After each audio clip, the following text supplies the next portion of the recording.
ये हम लोग का केमिकल इक्वेशन एंड बैलेंसिंग का सेकेंड लेक्चर होगा।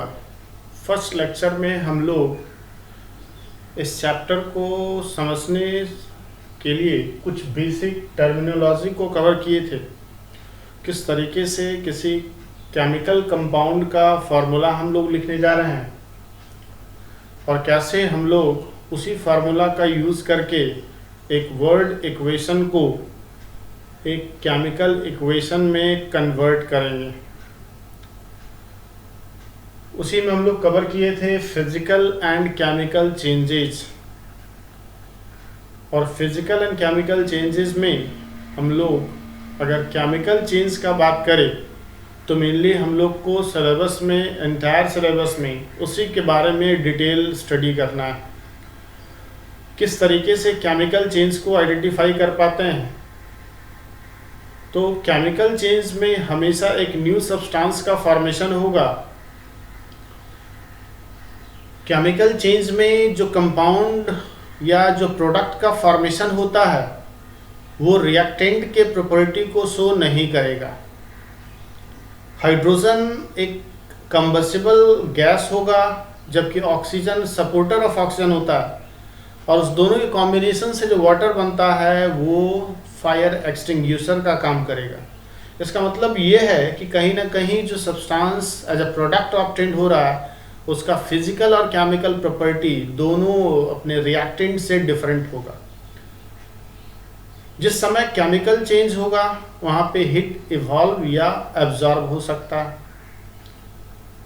जहाँ पे केमिकल चेंज होगा कलर में चेंजिंग आ सकता है। जहाँ पे केमिकल चेंज होता है वहाँ प्रोडक्ट का फिजिकल एंड केमिकल प्रॉपर्टी बदल सकता है, फिजिकल स्टेट में चेंजिंग आ सकता है।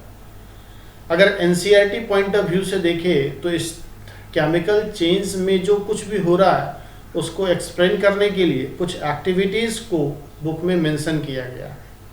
सबसे पहला एक्टिविटी है केमिकल चेंज को अंडरस्टैंड करने के लिए बर्निंग ऑफ मैग्नीशियम रिबन।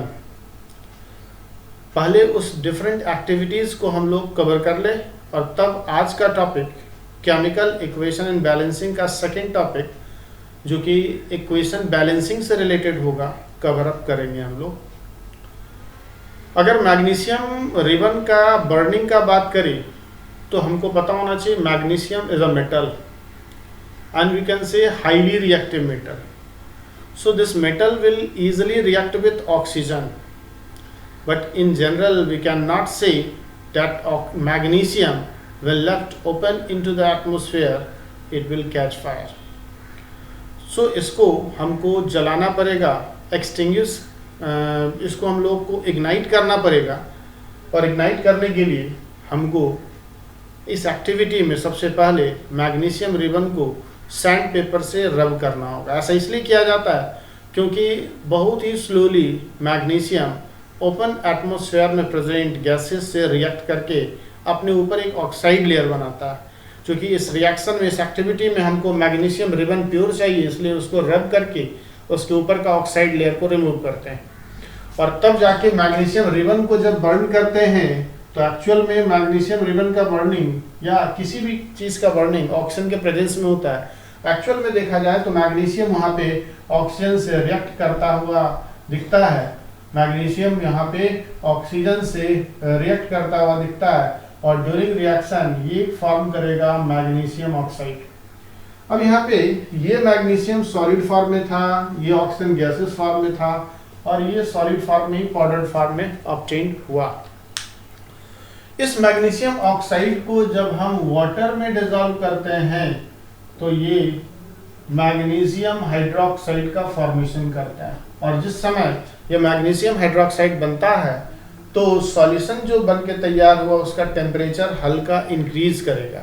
इसका मतलब कि during this change heat is evolved. इस चेंज के वक्त ये गैस कहाँ गया नहीं पता, बट ये फिजिकल प्रॉपर्टी चेंज हो गया।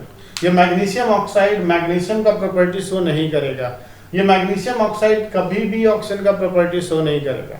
तो यहाँ पे ये जो रिएक्शन है कहीं ना कहीं एक केमिकल चेंज को रिप्रेजेंट कर रहा है। दूसरा एक्टिविटी है जिसमें ये कहा गया कि कि जो लेड नाइट्रेट है वो पोटेशियम आयोडाइड सॉल्यूशन से, lead nitrate water soluble salt होगा, पोटेशियम आयोडाइड भी वाटर सॉल्युबल सॉल्ट है।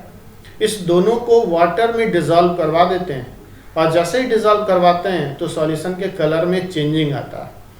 और कलर में चेंजिंग आने का मतलब हुआ कि वहाँ पे केमिकल चेंज होता हुआ दिख रहा है। क्या है वो रिएक्शन?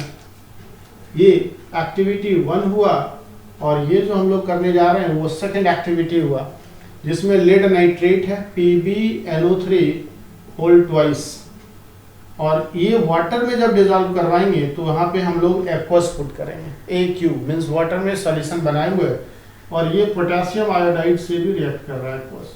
इस रिएक्शन में आयन का एक्सचेंज होगा। ऐसे रिएक्शन को हम लोग डबल डिस्प्लेसमेंट रिएक्शन कहेंगे, जिसको आगे हम लोग टाइप ऑफ रिएक्शन में कवर करेंगे।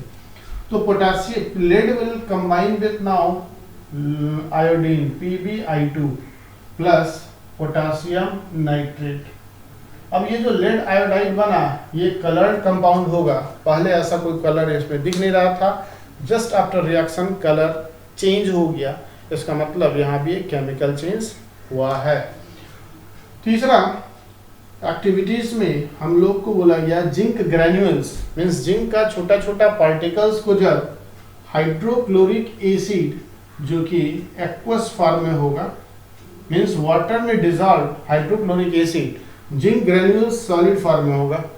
इस रिएक्शन में जिंक जो होगा हाइड्रोजन से ज्यादा रिएक्टिव है, इसलिए हाइड्रोजन को यहाँ से ये डिस्प्लेस करेगा और जिंक फाइनली कंबाइन करेगा क्लोरीन से। अब जिंक का वैलेंसी होता है 2 जो क्लोरीन के साथ, और क्लोरीन का वैलेंसी होता है 1 जो जिंक के साथ में हाइड्रोजन जो डिस्प्लेस हुआ वो H2 के फॉर्म में, और ये गैस के फॉर्म में ऑब्टेन हुआ, और ये हमारा ZnCl2 एक्वस फॉर्म में ऑब्टेन हुआ, क्योंकि ये पूरा रिएक्शन वाटर में हो रहा है। तो हम ये कह सकते हैं कि ZnCl2 will obtain in form of aqueous and a gas is obtained that is called hydrogen. And what is the identity of this gas? It burns with pop sound. ये pop sound के साथ जलेगा। It burns with pop sound. ये जब combustion होगा इसका तो pop sound यहाँ पे प्रोड्यूस होगा। तो यहाँ भी गैस का एक इवोल्यूशन हुआ, और इस इवोल्यूशन के लिए हम कह सकते हैं कि यहाँ भी केमिकल चेंज हुआ। साथ ही साथ ये दोनों इस कंस्टिट्यूएंट का प्रॉपर्टी शो नहीं कर रहा है। तो ये 3 एक्टिविटीज से पता चल रहा है कि कहीं भी केमिकल चेंज, इस 3 जगह पे केमिकल चेंज हुआ। क्या क्या हुआ? हीट का इवोल्यूशन हो सकता है, गैस का इवोल्यूशन हो सकता है, कलर में चेंजिंग हो सकता है, फिजिकल प्रॉपर्टी बदलेगा, केमिकल प्रॉपर्टी चेंज होगा। ये सारा जो चेंजिंग हो रहा है ये कहीं ना कहीं एक केमिकल चेंज को रिप्रेजेंट करता है। केमिकल चेंज के बारे में बताया गया था कि वो 2 तरीके से रिप्रेजेंट करेंगे, एक वर्ड इक्वेशन तो दूसरा केमिकल इक्वेशन। वर्ड इक्वेशन का मतलब ये हुआ कि just name of reactant and product mention किया जाता है, जो कि काफ़ी कम इंफॉर्मेटिव होता है। और दूसरा केमिकल इक्वेशन, ये उस समय हम लोग लिख पाते हैं जब हम लोग को उस कंपाउंड का केमिकल फार्मूला नोन हो, और जब कंपाउंड का केमिकल फार्मूला नोन होता है तो वैसे सिचुएशन में हम लोग लिख पाते हैं, मीन्स कन्वर्ट कर पाते हैं एक वर्ड इक्वेशन को केमिकल इक्वेशन में। अब वो केमिकल इक्वेशन जो होता है वो law of conservation of mass को हमेशा फॉलो करता है, और प्रिंसिपल ऑफ एटम कंजर्वेशन को भी। इसका मतलब ये हुआ कि रिएक्टेंट साइड जिस टाइप का एटम दिख रहा है, प्रोडक्ट साइड भी उसी टाइप का एटम दिखना चाहिए। दूसरी बात ये है कि number of different types of atom जो रिएक्टेंट साइड है, उतना ही नंबर में प्रोडक्ट साइड एटम हम लोग को ऑब्जर्व होना चाहिए। इसका मतलब कि हम लोग कहीं ना कहीं अगर ये नंबर इक्वल नहीं है तो हमको ये नंबर इक्वलाइज करना होगा, और इसी को हम बोलेंगे कि केमिकल इक्वेशन को बैलेंस कर रहा है। तो जो केमिकल इक्वेशन है अगर वो अनबैलेंस्ड है तो वो हम लोग स्केलेटल इक्वेशन कहेंगे, जबकि बैलेंस्ड है तो फुल्ली इंफॉर्मेटिव होगा। हम लोग यहाँ पे बैलेंसिंग ऑफ केमिकल इक्वेशन के लिए हिट एंड ट्रायल मेथड का इस्तेमाल करेंगे और देखेंगे किस तरीके से एक इक्वेशन को बैलेंस किया जा सकता है। तो यहाँ पे हम ये कह सकते हैं कि जो केमिकल इक्वेशन है, केमिकल चेंज जो है, उसको रिप्रेजेंट करने के लिए हम लोग केमिकल चेंज को रिप्रेजेंट करने के लिए chemical change is represented in two different ways. First one is word equation and second will be chemical equation. Second will be chemical equation. First one will be word equation, second one will be chemical equation. Word equation, for example, we are going to consider suppose zinc plus hydrochloric acid. So we are writing zinc, ZINC, plus hydrochloric acid, HYDROCHLORIC, hydrochloric acid. It will form what? Zinc chloride. We are writing zinc chloride, just using the name of compound plus hydrogen. So this reaction, this way of representation is called word equation. Now if we know the symbol of zinc, formula of hydrochloric acid, formula of zinc chloride and formula of hydrogen, we can easily convert this word equation into a chemical equation. So zinc is represented by Zn, hydrochloric acid is HCl, product will be ZnCl2 plus H2. So this equation is chemical equation. तो ये वाला जो information है कहेंगे less informative, हमको कोई particular information नहीं मिल रहा है और कोई कैलकुलेशन भी यहाँ से नहीं कर सकते हैं, और ये मोर इंफॉर्मेटिव होगा, मोर इंफॉर्मेटिव, ये ज़्यादा इंफॉर्मेशन हम लोग को प्रोवाइड कर रहा है।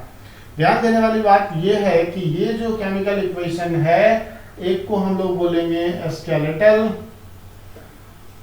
इक्वेशन और दूसरे को हम लोग बोलेंगे balanced equation.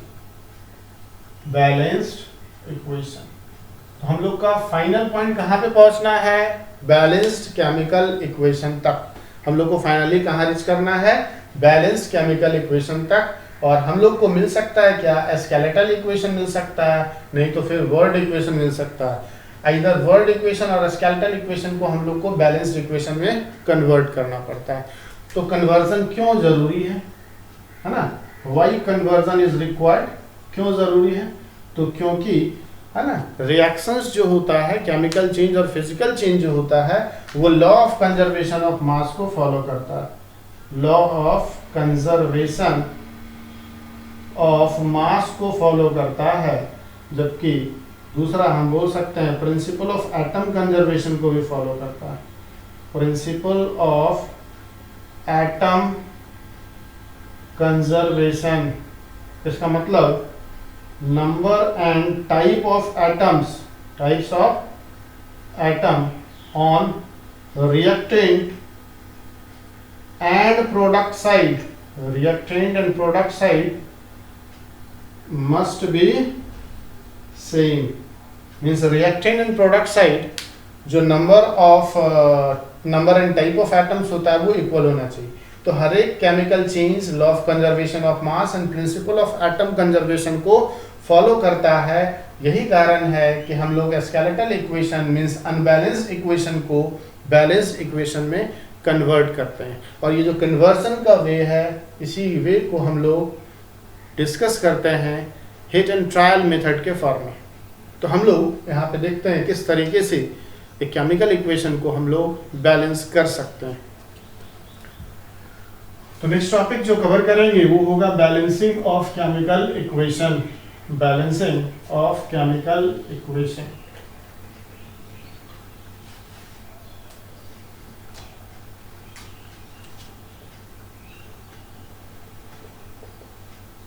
Balancing of chemical equation. अभी हम जस्ट बात किए थे कि ये एरो है जो से रिप्रेजेंट कर रहा है कि डायरेक्शन रिएक्शन का क्या है। इस साइड हम लोग क्या लिखते हैं? प्रोडक्ट, और इस साइड हम लोग लिखते हैं रिएक्टेंट। तो रिएक्टेंट मेरा हो गया लेफ्ट हैंड साइड में और प्रोडक्ट मेरा हो गया राइट हैंड साइड में। तो रिएक्टेंट एंड प्रोडक्ट को सेपरेट करने के लिए एक एरो का यूज करते हैं जो ये बताता है कि रिएक्शन किस डायरेक्शन में शिफ्ट कर रहा है। बैलेंसिंग के लिए हम लोग को कुछ स्टेप्स को फॉलो करना होगा, कुछ स्टेप्स को फॉलो करना होगा, है ना, कुछ स्टेप्स को फॉलो करना होगा। सबसे पहला गिवन वर्ड इक्वेशन को केमिकल इक्वेशन में कन्वर्ट करना। First step will be conversion of given word equation into a chemical equation. Obvious सी बात है, इसको कन्वर्जन के लिए सही केमिकल फार्मूला और सिंबल्स का यूज करना काफ़ी ज़रूरी है, अदरवाइज बैलेंसिंग करने का कोई मतलब नहीं रहता और बैलेंस हो भी नहीं पाएगा। तो यहाँ पे स्टेप्स में क्या लिखेंगे, है ना, word equation should be converted into chemical equation. Word equation को किसमें, केमिकल इक्वेशन में। लेकिन बहुत ही ध्यान से यहाँ पे देखना है ना, we should use correct chemical formula and symbol, otherwise we can't balance equation, otherwise हम लोग इक्वेशन को बैलेंस नहीं कर पाएंगे। जैसे एक सिंपल एग्जांपल देखते हैं, बोला गया कि एसिटिलीन का कंबसन हो रहा है, combustion of acetylene in presence of what, oxygen, और ड्यूरिंग कंबसन और just after combustion we are getting carbon dioxide. साथ में क्या बन रहा है, वाटर। तो this is information in form of word equation is mention. इसको और ऐसे बोला जा सकता है, during complete combustion of acetylene carbon dioxide along with water is obtained, convert the statement into a balanced chemical equation। So ये जो है हम लोग को क्या मिला, वर्ड इक्वेशन। ये जो हम लोग को मिला वो क्या है, वर्ड इक्वेशन। तो इस वर्ड इक्वेशन को हम लोग कन्वर्ट करेंगे किसमें, केमिकल इक्वेशन में कन्वर्ट करेंगे। क्वेश्चन राइज होता है कि किस तरीके से हम लोग ये कन्वर्जन कर पाएंगे। ये कन्वर्जन किस तरीके से कर पाएंगे, एसिटिलीन का जो फार्मूला होता है वो होता है C2H2। ये एक ऑर्गेनिक कंपाउंड है। कार्बन एंड इट्स कंपाउंड में आप जानेंगे किस तरीके से एसिटिलीन का फार्मूला लिखा जाता है। Oxygen is always represented by O2। Oxygen को O2 से रिप्रेजेंट करेंगे, एरो यहाँ पे दे देंगे। कार्बन डाइऑक्साइड का फार्मूला होगा CO2 और वाटर को जो हम लोग रिप्रेजेंट करेंगे वो होगा H2O। ठीक है, तो सबसे पहले हम इस वर्ड इक्वेशन को किसमें कन्वर्ट कर दिए, केमिकल इक्वेशन में। इस कन्वर्जन के वक्त हमको रिक्वायरमेंट हुआ, एलिमेंट है तो सिंबल का और कंपाउंड है तो उसका फार्मूला का। अगर फार्मूला हम सही लिखे तो इक्वेशन बैलेंस्ड होगा, अगर गलत लिखे तो इक्वेशन बैलेंस करने का कोई मतलब नहीं रह जाता है। तो कहीं ना कहीं हमको केमिकल फार्मूला लिखने आना ही चाहिए। अब यहाँ के बाद जो सेकेंड स्टेप जो होगा वो ये होगा कि हम लोग इस फार्मूला में किसी तरह का कोई चेंजिंग नहीं करने जा रहे हैं। During balancing we can not change the chemical formula of any of the reactant और प्रोडक्ट। बैलेंसिंग के वक्त हमको जो करेक्ट केमिकल फार्मूला है उसमें किसी तरह का चेंजिंग नहीं करना है। No changing in formula of compound. Compound के फार्मूला में कोई चेंजिंग नहीं, यही कारण है कि हम इसको बॉक्स में पुट कर दिए। तीसरा, अब फार्मूला में क्यों चेंजिंग नहीं कर सकते, क्योंकि जैसे आप फार्मूला चेंज करते हो तो कंपाउंड का फार्मूला ही रॉन्ग हो गया, तो फिर बैलेंस करने का कोई मतलब नहीं रह जाता है। थर्ड में होगा, है ना, count number of different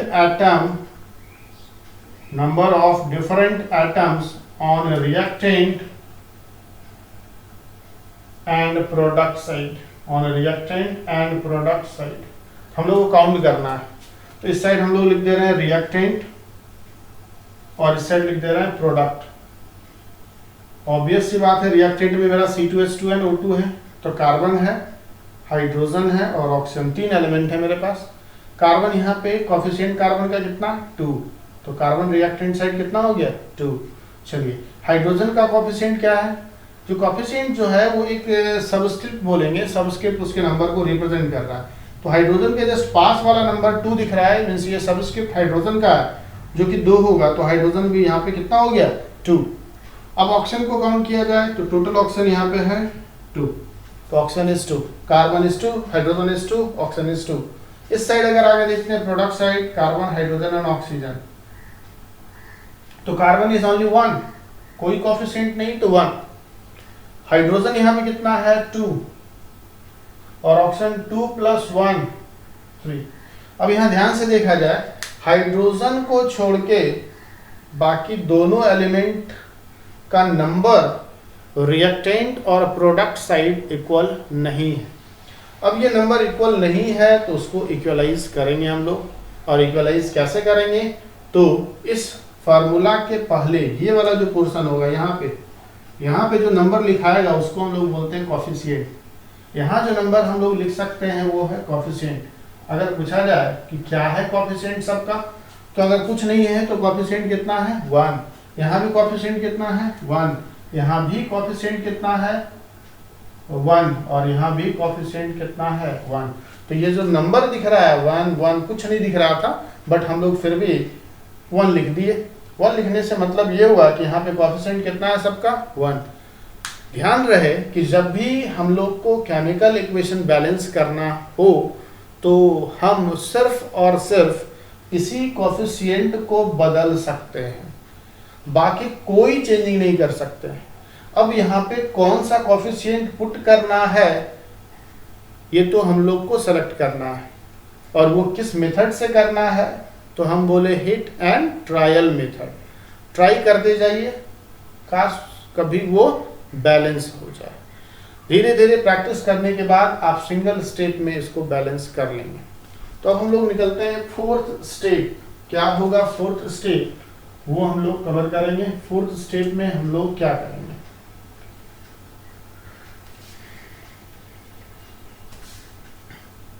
fourth step जो होगा हम लोग का वो ये होगा कि कोफिशिएंट को चेंज करना है। ठीक है, तो यहाँ पे ये जो नंबर दिख रहा है इसको हम लोग बोलते हैं स्टोकियोमेट्रिक कोफिशिएंट। स्टोकियोमेट्रिक कोफिशिएंट, तो हम लोग सिंपली कोफिशिएंट ही बोलेंगे, हम लोग सिंपली यहाँ पे कोफिशिएंट ही बोलेंगे। स्टोकियोमेट्रिक एक टर्म है जो कि एलिमेंट के मेजरमेंट से रिलेटेड, ये नंबर काउंट करता है। अगर नंबर काउंट कर रहे हैं उसको स्टोकियोमेट्री बोलते हैं, बट फिर भी हम लोग इसको लीव करके कोफिशिएंट का बात करेंगे।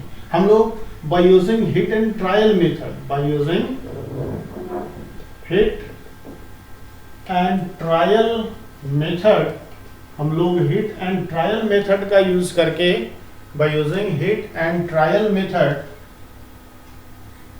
We will change the coefficient, है ना, हम लोग इस कोफिशिएंट को चेंज करेंगे so that equation will be balanced. इस तरीके से इक्वेशन क्या हो रहा है बैलेंस। तो देखा जाए मेरे पास C2H2 है प्लस O2 है, CO2 है और H2O है। ध्यान से कार्बन मेरे पास कितना है 2 और इस साइड कार्बन कितना है 1, तो हम लोग कोफिशिएंट बदल सकते हैं। यहाँ पे कितना था कोफिशिएंट 1, तो इस 1 को हम लोग ऐसा किए कि 2 कर दिए। फ्री है, इस कोफिशिएंट को हम जब चाहे बदल सकते हैं। तो इस कोफिशिएंट को कितना कर दिए 2। अब जैसे ही 2 किए तो कार्बन तो हो गया बैलेंस्ड। कार्बन जैसे बैलेंस्ड हुआ तो बाकी को काउंट कर लेते हैं। नेक्स्ट स्टेप मेरा होगा hydrogen. Hydrogen is already balance 2 और यहाँ पे 2। ऑक्सीजन यहाँ पे 2 है और यहाँ पे कितना है 2 2 जा 4 + 1 5। हाइड्रोजन यहाँ पे 2 है और इस साइड भी 2 है, तो कार्बन और हाइड्रोजन बैलेंस कर लिए। मेरे को बैलेंस करना है carbon hydrogen oxygen, carbon balance कर लिया, हाइड्रोजन बैलेंस कर लिए। अब तीसरे नंबर पे है मेरा ऑक्सीजन। इस ऑक्सीजन को कैसे बैलेंस किया जाए, तो ध्यान से देखा जाए ऑक्सीजन रिएक्टेंट साइड मेरा कितना है 2 और प्रोडक्ट साइड कितना है 2 2 जा 4 प्लस 1 5। अब यहाँ पे 5 को 2 में या 2 को 5 में कैसे कन्वर्ट किया जाए, 2 को 5 में और 5 को 2 में कैसे कन्वर्ट कर दिया जाए। तो इन जनरल रूल तो ये कहता है कि हम लोग कोई फ्रैक्शनल नंबर यूज नहीं करेंगे बैलेंस करने के लिए, लेकिन इंटरमीडिएट स्टेप के रूप में हम लोग फ्रैक्शनल नंबर को यूज कर सकते हैं और फाइनली उस फ्रैक्शन को होल नंबर में कन्वर्ट करना होगा। तो देखिए उधर उस साइड प्रोडक्ट साइड 2 2 जा 4 प्लस 1 5 ऑक्सीजन है, ऑक्सीजन इधर कितना हो गया 5 और इधर ऑक्सीजन कितना है 2। तो 2 को 5 से कैसे कन्वर्ट करेंगे, तो 5/2 से मल्टीप्लाई, मींस इसका ऑक्सीजन का कोएफिशिएंट कितना कर दिए 5/2। अब देखिए 2 2 कैंसिल, इधर भी 5 ऑक्सीजन उधर भी 5 ऑक्सीजन।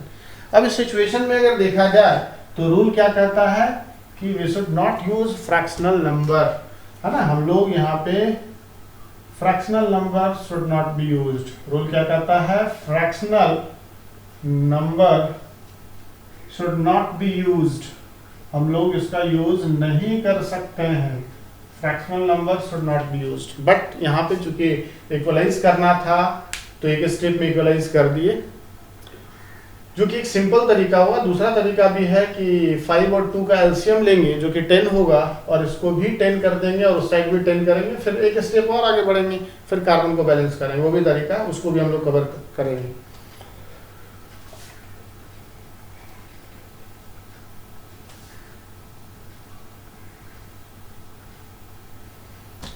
अब fractional number should not be used, है ना, क्यों? During a reaction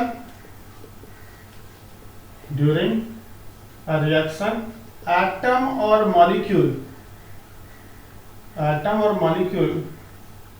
can not be broken down, इसको हम लोग ब्रेक नहीं कर सकते हैं, वो आधा में नहीं होता है, वो फ्रैक्शन में नहीं होता, जब भी होगा कंप्लीट, तो ये नहीं कर सकते। इसका मतलब क्या हुआ, है ना, तो क्या करना पड़ेगा यहाँ पे, क्या करना पड़ेगा, तो हम लोग बोलेंगे कि जो डिनोमिनेटर दिख रहा है ना, डिनोमिनेटर शुड बी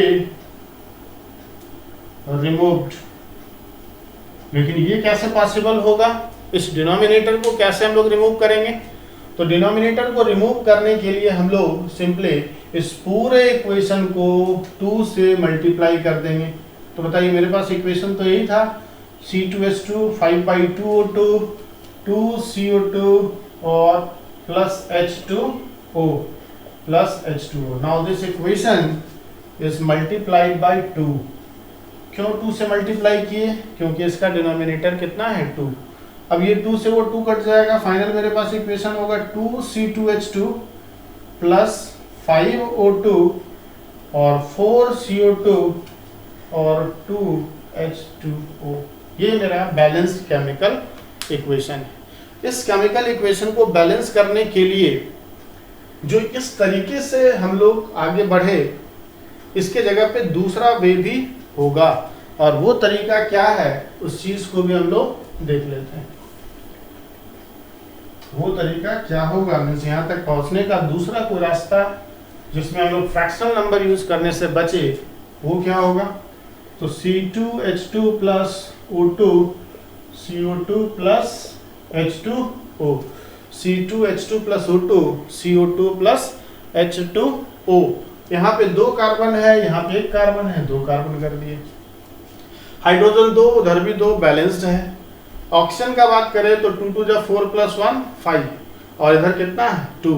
5 और 2 का एलसीएम कितना हो जाएगा 10, 5 और 2 का एलसीएम कितना हो जाएगा 10, तो 5 और 2 का एलसीएम 10, तो उतना ही 10 के नंबर में ऑक्सीजन को कर देंगे। तो 2 को 10 कैसे बनाए, 5 से मल्टीप्लाई करके। अब देखिए यहाँ पे 2 2 जा 4 ऑक्सीजन इज ऑलरेडी देयर, तो बचा कितना 6 ऑक्सीजन हमको और चाहिए। कितना ऑक्सीजन चाहिए, 2 2 जा 4 ऑक्सीजन मेरे पास है, 2 2 जा 4 ऑक्सीजन मेरे पास है, तो 4 को हम लोग 10 में कैसे कन्वर्ट करें, तो 4 को 10 में कैसे कन्वर्ट करेंगे, तो यहाँ पे हम लोग कितना लिख देंगे 2, तो 2 2 जा 4 हो गया, हाइड कार्बन कितना हो गया 4 और यहाँ पे कार्बन कितना है 2। अब यहाँ पे कार्बन 4 है तो इसको भी हम लोग क्या कर देंगे 4, 4 2 कितना हो गया 8। हाइड्रोजन मेरे पास कितना है 4, इधर हाइड्रोजन कितना है 2 और यहाँ पे ऑप्शन 1, तो इसको हम लोग क्या कर देंगे। तो इस तरीके से ये वाला इक्वेशन और ये वाला इक्वेशन दोनों सेम है। इसका मतलब ये हुआ कि इस वाले इक्वेशन में थोड़ा सा हम लोग को इस वाले प्रोसेस से ज़्यादा दिमाग लगाना पड़ा, तो हम लोग जिस भी मेथड को यूज़ करें हम लोग को फाइनल बैलेंस्ड इक्वेशन मिलेगा ही। अब जो अगला स्टेप होगा वो 5th स्टेप होगा। Next step will B 5th step. Next step क्या होगा 5वां स्टेप होगा। 5वां स्टेप में हम लोग क्या करेंगे, assign the physical state, assign the physical state. Mandatory नहीं है, already we have balanced equation, but फिर भी इक्वेशन को इंफॉर्मेटिव बनाने के लिए हम लोग इसके फिजिकल स्टेट को जरूर मेंशन करेंगे। अब C2H2 एसिटिलीन है जो कि एक गैसियस फॉर्म में प्रेजेंट होता है, तो G लिखेंगे। 5O2 ऑक्सीजन भी गैसियस फॉर्म में ही प्रेजेंट होता है, तो O2 गैस लिखेंगे। यहाँ पे 4CO2 जो दिख रहा है ये भी गैस है, जबकि 2 मॉलिक्यूल्स अगर वाटर का देखें तो ये लिक्विड फॉर्म में ऑब्टेन हो रहा है। ध्यान रहे अगर ये रिएक्शन 100 से नीचे हो रहा है तो लिक्विड और 100 से ऊपर हो रहा है तो गैस लिखेंगे वेपर के फॉर्म में। तो ड्यूरिंग कंबशन निश्चित रूप से 100 डिग्री से प्लस हो जाएगा, तो यहाँ पे हम लोग क्या मेंशन कर देंगे वेपर के लिए गैस। इस तरीके से इस इक्वेशन को फिजिकल स्टेट मेंशन कर दिए। 6th स्टेप में अगर देखा जाए कि है ना temperature, if reaction takes place, पहला एट पर्टिकुलर टेम्परेचर, किसी पर्टिकुलर टेम्परेचर पे हो रहा हो, दूसरा in presence of any catalyst, किसी कैटलिस्ट के प्रेजेंस में। कैटलिस्ट क्या होता है, तो कैटलिस्ट एक केमिकल सब्सटेंस होता है, chemical substance which increases or decreases the rate of reaction, means product obtained करने का जो रेट है वो बढ़ा और घटा सकता है कोई, तो वो है कैटलिस्ट।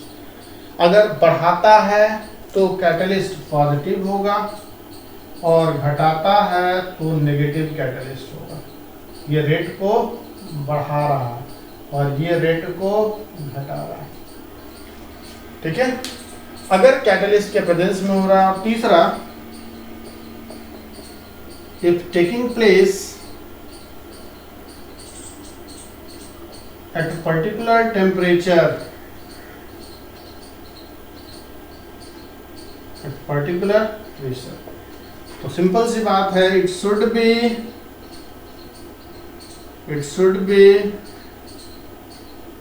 mentioned, इसको हमको यहाँ पे मेंशन कर देना होगा जिससे इंफॉर्मेशन इक्वेशन में काफी ज्यादा होगा। अब ये कहाँ रिप्रेजेंट करेंगे, तो इस एरो के आसपास, इस एरो के आसपास, इसके ऊपर टेम्परेचर, प्रेशर और कैटलिस्ट यहाँ पे हम लोग मेंशन कर देंगे। तो इस तरीके से एक इक्वेशन को हम लोग बैलेंस्ड कर लेंगे। ये डिफरेंट स्टेप्स हुआ जिसको फॉलो करना होगा इक्वेशन को बैलेंस करने के लिए। ये सब स्टेप्स है, ना कि कोई फॉर्मूला है इक्वेशन को बैलेंस करने के लिए। ये इक्वेशन को बैलेंस करने का फॉर्मूला नहीं है, ये डिफरेंट स्टेप्स को हमको फॉलो करना होगा। इसीलिए रूल का नाम है हिट एंड ट्रायल मेथड। हम लोग किसी पर्टिकुलर नंबर का यूज करके चेक करते हैं कि whether the equation is balanced और नॉट। कुछ इक्वेशन और हम लोग यहाँ पे प्रैक्टिस के लिए बैलेंस करेंगे और फिर हम लोग नेक्स्ट टॉपिक की ओर बढ़ेंगे। कुछ इक्वेशन को बैलेंस करेंगे, फिर नेक्स्ट टॉपिक की ओर बढ़ने का कोशिश करेंगे। कुछ इंफॉर्मेशन हम लोग को दिया गया उसके अकॉर्डिंग हम लोग कन्वर्ट करेंगे। पहला इंफॉर्मेशन ये है जो कि वर्ड इक्वेशन में है, हम इसको केमिकल इक्वेशन में कन्वर्ट कर रहे हैं। बोला गया नाइट्रोजन रिएक्ट किया हाइड्रोजन से, ये बना दिया अमोनिया। तो नाइट्रोजन हाइड्रोजन और ये क्या हो गया अमोनिया। दूसरा जो इक्वेशन हम लोग को बैलेंस करना है ब्यूटेन। Butane means C4H10। ये एलपीजी में इसी का कंबसन होता है, लिक्विफाइड पेट्रोलियम गैस। इसका कंबसन हुआ कंप्लीट वाला तो ऑक्सीजन से रिएक्शन हुआ, क्या बनाएगा ये CO2 और क्या फॉर्म करेगा वाटर का। तीसरा इक्वेशन जो हम लोग को बैलेंस करना है वो है एल्यूमिनियम को ऑक्सीजन से कंबाइन करवाने पे एल्यूमिनियम ऑक्साइड मिला। चौथा इक्वेशन जो है हम लोग को बैलेंस करना है वो है ये कि लेड नाइट्रेट जो है, lead nitrate means PbNO3 whole twice और पोटेशियम आयोडाइड है Ki। इस रिएक्शन के बाद पोटेशियम आयोडाइड बना और पोटेशियम नाइट्रेट का फॉर्मेशन हुआ। ये सारा इंफॉर्मेशन वर्ड इक्वेशन में गिवन है, हम उसको डायरेक्टली केमिकल इक्वेशन में कन्वर्ट कर रहे हैं। जो लास्ट इक्वेशन हम लोग को बैलेंस करना है वो ये है कि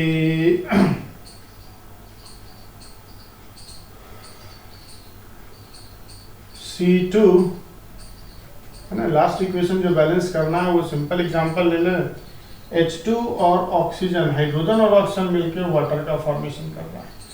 तो ये इक्वेशन को हम लोग को बैलेंस करना है। सबसे पहले इस इक्वेशन को बैलेंस करें। इंफॉर्मेशन क्या है कि nitrogen when combines with hydrogen it will form ammonia. The given word equation informs that on combination of nitrogen and hydrogen we are getting ammonia. इसको हम सबसे पहले लिख लेंगे, है ना, N2 प्लस H2 NH3। अब इस इक्वेशन को हम लोग बैलेंस करने का कोशिश करें। कैसे बैलेंस करेंगे तो ध्यान से देखना है। यहाँ पे हाइड्रोजन कितना है 2 और यहाँ पे हाइड्रोजन कितना है 3। क्या 2 को 3 में या 3 को 2 में कन्वर्ट करना डिफिकल्ट होगा? बिल्कुल होगा। तो ऐसा करते हैं 2 और 3 का एलसीएम ले लेते हैं। 2 और 3 का क्या ले लेते हैं एलसीएम ऑफ 2 और 3 क्या होता है 6, और उसी 6 में कन्वर्ट करेंगे। इसको 6 कैसे बनाएंगे तो 3 से मल्टीप्लाई करके, और इसको 6 कैसे बनाएंगे 2 से मल्टीप्लाई करके। तो इस तरीके से इक्वेशन हो गया बैलेंस्ड। तो इसका कोएफिशिएंट कितना है 1, इसका 3 और इसका 2। ठीक है। सेकेंड इक्वेशन को अगर देखें तो C4H10 प्लस O2 क्या बनाएगा यहाँ पे CO2 प्लस वाटर का फॉर्मेशन करेगा। फर्स्ट ऑफ ऑल यहाँ पे हम लोग को काउंट करना होगा कि कार्बन रिएक्टेंट साइड और प्रोडक्ट साइड कितना है। तो रिएक्टेंट साइड मेरे पास 4 कार्बन है, प्रोडक्ट साइड मेरे पास एक ही कार्बन है, इसलिए इसको कितना कर दिया गया 4। अब यहाँ पे देखा जाए कि हाइड्रोजन मेरे पास कितना है 10 और प्रोडक्ट साइड हाइड्रोजन कितना है ओनली 2, तो इसको भी हम 5 से मल्टीप्लाई कर देंगे। 5 टू कितना हो जाएगा 10। तो 5 to 10 means carbon and hydrogen is now balanced. Oxygen count किया जाए 4 to 8, 8 plus 5 13 oxygen. 4 to 8 plus 5 13, और इधर कितना है 2, इधर कितना है बताएंगे 2। तो इधर अगर 2 है तो इस 2 को 13 कैसे बनाएंगे 13/2 से मल्टीप्लाई करके। अब 13/2 से मल्टीप्लाई कर दिए तो ये फ्रैक्शनल नंबर तो यूज हम लोग कर सकते नहीं है, इसलिए इस डिनोमिनेटर 2 को रिमूव करने के लिए पूरे इक्वेशन को हम लोग 2 से मल्टीप्लाई कर देंगे। तो मेरे पास जो इक्वेशन आएगा वो क्या आएगा C4H10 plus O2 CO2 plus H2O, और तब हम इसका कोएफिशिएंट लिखेंगे। इसका ऑलरेडी कोएफिशिएंट 1 था, 2 से मल्टीप्लाई करने पे 2 हो जाएगा। यहाँ पे 13/2 से 2 को मल्टीप्लाई करें, 13/2 इंटू 2 इज 13। यहाँ पे 4 है 2 से मल्टीप्लाई करेंगे 8 हो जाएगा, 5 है 2 से मल्टीप्लाई करेंगे 10। It is the balanced equation. अब ये इक्वेशन क्या हो गया बैलेंस्ड हो गया। अब यहाँ पे तीसरा इक्वेशन को बैलेंस करें Al plus O2, Al plus O2 को हम लोग बैलेंस करने जा रहे हैं। क्या होगा यहाँ पे इस चीज को हम लोग देखें। तीसरा इक्वेशन एल्यूमिनियम इस साइड 1 है, इधर 2 है, ऑक्सीजन 2 है और इधर 3 है। फिर 2 और 3 आया, 2 और 3 का एलसीएम लेंगे। ठीक है, एलसीएम किसका लेंगे 2 और 3, तो इसका कितना आ रहा है 6। एल्यूमिनियम को 6 कैसे बनाएंगे, इसको इस ऑक्सीजन को 6 कैसे बनाएंगे 2 से मल्टीप्लाई करके, और इसको 6 कैसे बनाएंगे, 3 से मल्टीप्लाई करके। इस तरीके से ऑक्सीजन 3 2 6, 3 2 6, बट एल्यूमिनियम कितना हो गया, 2 2 4, इस साइड कितना 1, तो इसको कितना से मल्टीप्लाई कर दिया 4, ये भी बैलेंस हो गया।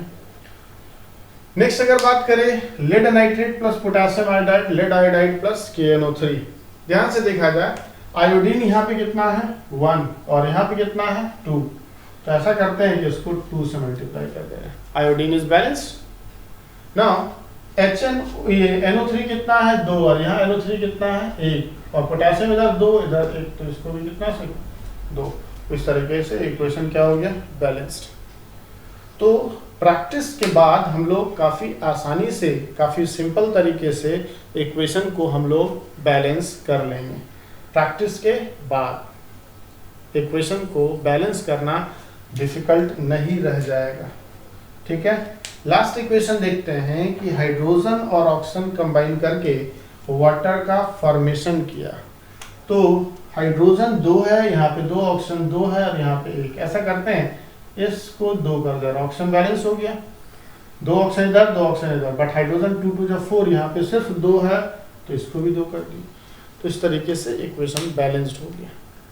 तो सबसे पहले तो प्रैक्टिस के लिए आप लोग को NCERT में बहुत सारा वर्ड इक्वेशन दिया हुआ है, at least I think 20 word equation दिया हुआ है, उसको आपको बैलेंस्ड केमिकल इक्वेशन में कन्वर्ट करना है। तो NCERT में जो वर्ड इक्वेशन दिया हुआ है उसको क्या करना है, बैलेंस, और बैलेंस करने के लिए वर्ड इक्वेशन को केमिकल इक्वेशन में कन्वर्जन जरूरी है, और उसके लिए केमिकल फार्मूला पे प्रैक्टिस जरूरी है। तो इस टॉपिक को कवर करने के बाद अब आप लोग को काफ़ी ज़्यादा प्रैक्टिस का रिक्वायरमेंट है, फिर चीज़ें काफ़ी आसान हो जाएगी।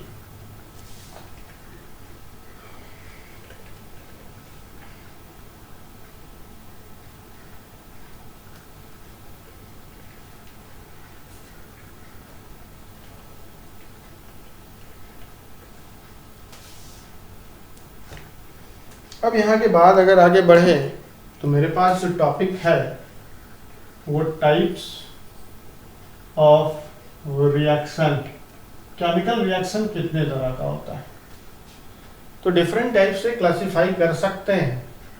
सबसे सिंपल और सबसे बेसिक केमिकल रिएक्शन 4 टाइप्स का होगा, combination, decomposition, displacement and double displacement. क्या क्या होगा, कॉम्बिनेशन, कॉम्बिनेशन को हम लोग सिंथेसिस रिएक्शन भी कहेंगे। कॉम्बिनेशन के बाद दूसरा जो होगा वो होगा डिकम्पोजिशन, और तीसरा जो होगा वो डिस्प्लेसमेंट, और फोर्थ जो होगा डबल डिस्प्लेसमेंट, डबल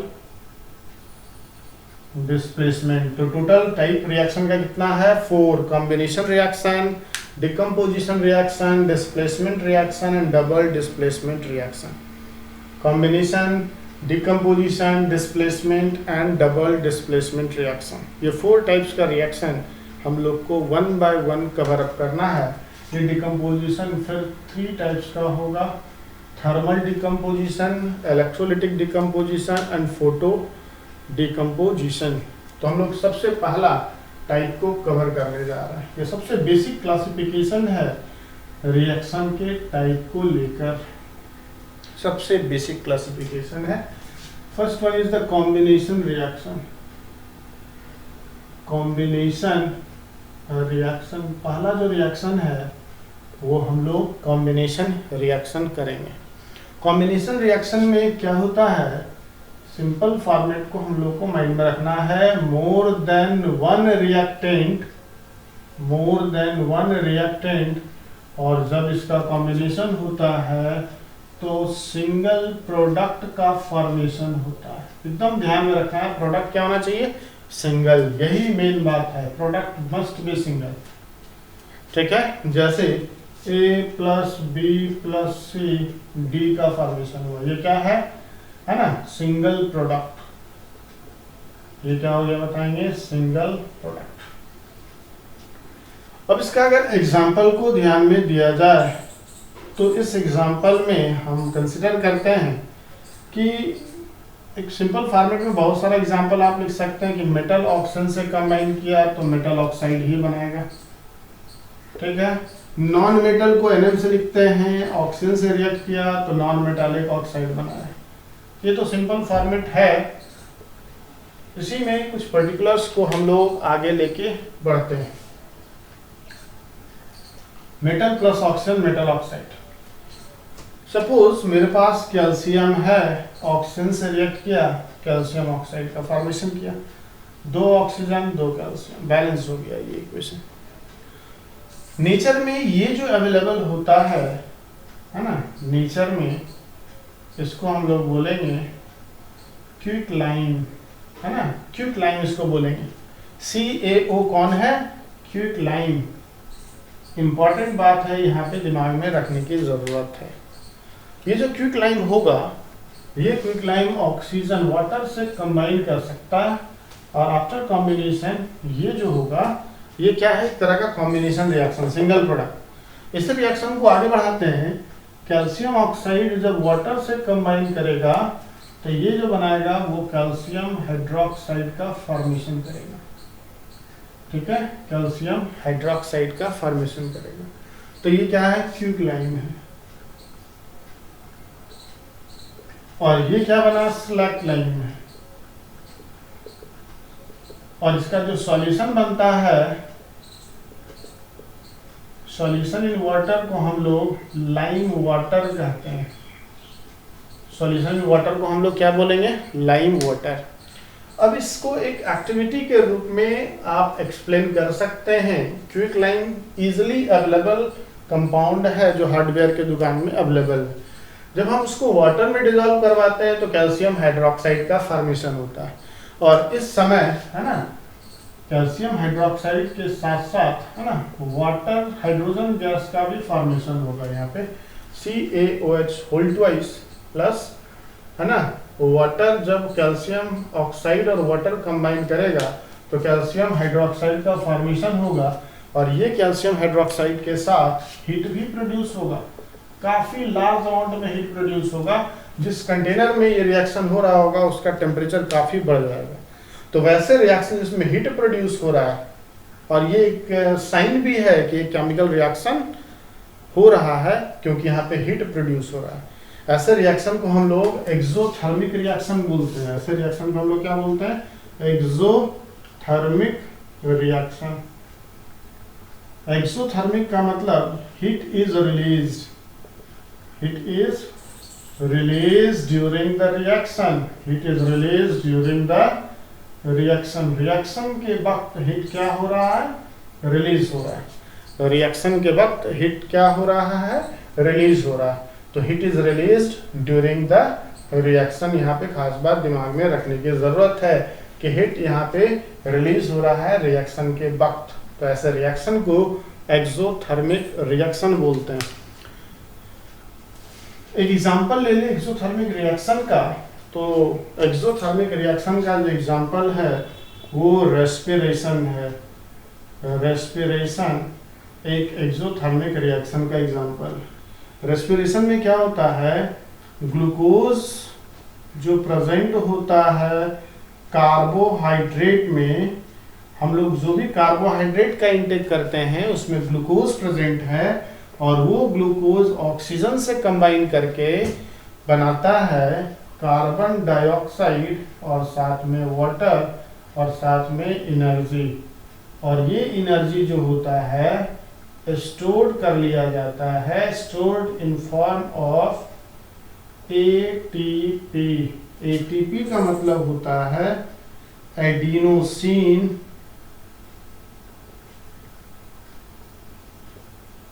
ट्राइफॉस्फेट, ठीक है। जब एनर्जी का जरूरत पड़ता है, when energy is required for doing activities, जब एनर्जी का रिक्वायरमेंट होता है कुछ एक्टिविटी करने के लिए, तो ये जो फॉस्फेट फॉस्फेट लिंकेज होता है, फॉस्फेट फॉस्फेट फॉस्फेट, ये जो होता है ब्रेक करता है, एंड बॉन्ड का जब ब्रेकिंग होता है, बॉन्ड ब्रेकिंग रिलीजेस एनर्जी। ये जो बॉन्ड टूट रहा है उस समय क्या रिलीज होता है? एनर्जी। फिर से हम लोग स्टार्ट किए थे कहाँ से? कैल्शियम से, जो कि ऑक्सीजन से रिएक्ट करके कैल्शियम ऑक्साइड बनाया था, और वो कैल्शियम ऑक्साइड को हम लोग क्या बोले? Quick lime. क्विक लाइम को वाटर से कंबाइन करवाया, स्लैक लाइम बनाया, उसको जब वाटर में सॉल्यूशन के फॉर्म में ऑब्टेन करते हैं उसको लाइम वाटर कहते हैं। साथ में इस रिएक्शन में हीट प्रोड्यूस हुआ काफ़ी लार्ज अमाउंट में, ऐसे कंडीशन में हम लोग इसको एक्सोथर्मिक रिएक्शन बोलते हैं। एक्सो मीन्स होता है out, exo means out, endothermic का मतलब हुआ हीट। तो हीट यहाँ पे प्रोड्यूस हो रहा है। इसका और एग्जांपल हो सकता है all combustion reaction. All combustion reaction, जितना भी कंबशन रिएक्शन है वो हर एक कंबशन रिएक्शन एग्जांपल होगा एक्सोथर्मिक रिएक्शन का। जितना भी कंबशन रिएक्शन होगा वो एग्जांपल होगा कंबशन रिएक्शन एग्जांपल होगा एक्सोथर्मिक का। एक इंपॉर्टेंट बात कि respiration is an exothermic reaction, justify the statement. तो first of all what is taken place in case of respiration? Actually we are using carbohydrate as important diet that will provide glucose to our body, and that glucose on reaction with oxygen, this oxygen is transported via blood into different organs, and inside the cell, inside the mitochondria or inside the cytoplasm, this reaction will happen। means glucose oxygen से combine करके carbon dioxide, water और energy produce करता है। ये जो energy है हम लोग के बॉडी में स्टोर होता है एटीपी के फॉर्म में। एटीपी का मतलब होता है एडिनोसिन ट्राइफॉस्फेट। अब जब हमको एनर्जी का रिक्वायरमेंट होगा तो ये जो 3 फॉस्फेट के बीच का जो बॉन्ड दिख रहा है ये बॉन्ड टूटता है। टूटने के बाद जो एनर्जी रिलीज होता है वो हम लोग डिफरेंट एक्टिविटी को करने में यूज करते हैं। ठीक है, तो इस तरीके से इस कॉम्बिनेशन रिएक्शन के साथ साथ हम लोग एक्सोथर्मिक रिएक्शन को भी कवर कर लिए। कुछ और एग्जांपल्स हम लोग देखें या इस स्लैग लाइन का एक इंपॉर्टेंस देखें। ठीक है, यहाँ नोट करके अगर हम देखें तो information related with slag line, यहाँ नोट करके अगर देखें तो कैल्शियम हाइड्रोक्साइड का यूज, ठीक है, तो इसका यूज हम लोग करते हैं, है ना, वॉल पेंटिंग में। ठीक है, वॉल पेंटिंग में, वॉल पेंटिंग का मतलब व्हाइट वॉशिंग। वॉल पेंटिंग का मतलब क्या हुआ? व्हाइट वॉशिंग हम लोग कर रहे हैं। तो अगर वॉल पे हम लोग कैल्शियम हाइड्रोक्साइड, है ना, जो किस फॉर्म में है? एक्वस फॉर्म में, अगर वॉल पे लगाए तो वॉल पे CO2 है। कहाँ से आया बताएंगे? वॉल पे कहाँ पे है? एयर में, फ्रॉम एयर। एयर में जो CO2 प्रेजेंट है वो इससे कंबाइन किया, और ये निश्चित रूप से लिमिटेड है, लिमिटेड है ना, लिमिटेड है। तो ये बना दे रहा है कैल्शियम कार्बोनेट। क्या बना दे रहा है? Calcium carbonate. इसको हम लोग बोलेंगे लाइम स्टोन, या ये जो फार्मूला है मार्बल का। और ध्यान रखने वाली बात है कि ये एक मिल्की वाइट सब्सटेंस होगा। ये क्या होगा? Milky white substance. इसी में हम लोग इसी का यूज करते हैं test for CO2। Carbon dioxide कहीं प्रोड्यूस हो रहा है उसको डिटेक्ट करने के लिए भी इसी मेथड का यूज करते हैं। तो ये है ना, stick with the wall and make it white। एकदम से white वॉल हो जा रहा है जब हम लोग इसका यूज करते हैं। एक और बात यहाँ ध्यान रखने की है कि CaOH होल ट्वाइस को जब CO2 एक्सेस में प्रेजेंट होगा तो सबसे पहले तो ये CaCO3 बनेगा, और फिर CO2 एक्सेस में है तो ऐसे सिचुएशन में कैल्शियम बाइकार्बोनेट का फॉर्मेशन हो जाएगा। CaHCO3 और ये कैसा है, कलरलेस, मीन्स व्हाइट कलर आने के बाद फिर कलरलेस हो जा रहा है, व्हाइट कलर आने के बाद फिर कलरलेस हो जा रहा है। इसका मतलब कि जो कैल्शियम बाइकार्बोनेट बना है इसलिए क्योंकि CO2 क्या है, एक्सेस में। इसको हम लोग क्या बोलेंगे, कैल्शियम बाइकार्बोनेट, कैल्शियम बाइकार्बोनेट। तो बहुत सारे एग्जांपल्स है कॉम्बिनेशन रिएक्शन को समझने के लिए। अभी हम लोग जस्ट लिखे थे कि मेटल प्लस ऑक्सीजन, मेटल का ऑक्साइड, तो बहुत सारे एग्जांपल, सोडियम है, potassium, calcium, magnesium, aluminium, iron. अगर ये ऑक्सीजन से रिएक्ट किया तो हम लोग आसानी से प्रोडक्ट लिख सकते हैं। शर्त यही है कि फार्मूला लिखने आना चाहिए। Sodium plus oxygen, sodium oxide, NaO लिख दिए। ऑक्सीजन का वैलेंसी 2 है, सोडियम का 1 लिखने की जरूरत नहीं, दूसरा कोई प्रोडक्ट नहीं बनेगा। पोटेशियम प्लस ऑक्सीजन, K लिख दिए और O लिख दिए। ऑक्सीजन का वैलेंसी 2, पोटेशियम का 1, single product, combination reaction. Calcium oxide में देखिए CaO, ऑक्सीजन का 2 और कैल्शियम का भी 2, इसलिए यहाँ पे फार्मूला क्या हो जाएगा, CaO, right formula. Magnesium plus oxygen, तो मैग्नीशियम और ऑक्सीजन लिख दिए पहले। ऑक्सीजन का वैलेंसी 2, मैग्नीशियम का 2, तो इसको फाइनली हम लोग क्या लिखेंगे, MgO, क्योंकि कॉमन फैक्टर हो गया यहाँ पे क्या, Mg2।